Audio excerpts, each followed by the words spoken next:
Le portrait du jour, Nicolas, c'est celui du maire de Liverpool. Il va témoigner aujourd'hui devant les sénateurs sur ce qu'il a vécu le soir de la finale de la Ligue des Champions au Stade de France. Oui, et c'est un homme en colère qui sera auditionné tout à l'heure au Sénat, le maire de la métropole, mais surtout un vrai supporter de Liverpool, fier de sa ville, de son club et de sa culture ouvrière. Steve Rotheram est un prolo d'origine, élevé dans une famille de 8 enfants, des parents divorcés. Il quitte l'école à 16 ans pour devenir maçon.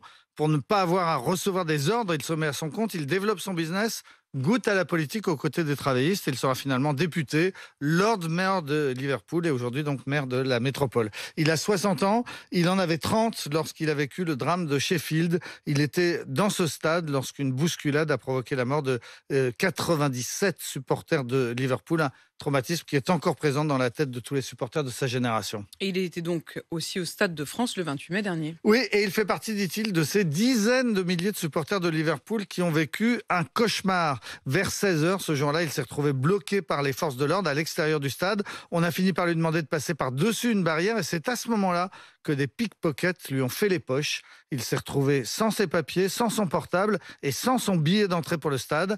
Il est allé voir les stadiers qui l'ont googlisé, qui grâce à ça l'ont reconnu et qui finalement l'ont conduit jusqu'à la tribune présidentielle. Là, il a croisé Nicolas Sarkozy, puis le président de l'UEFA avec qui il s'est engueulé parce qu'il lui a dit « Attention, il va y avoir des morts ». Mais ce que Steve Rotheram veut surtout dénoncer cet après-midi, c'est ce qu'il appelle les mensonges de Gérald Darmanin. Il dit avoir rigolé en entendant le témoignage du ministre de l'Intérieur, tellement selon lui ce qu'il disait était faux, en particulier sur la responsabilité des supporters de Liverpool.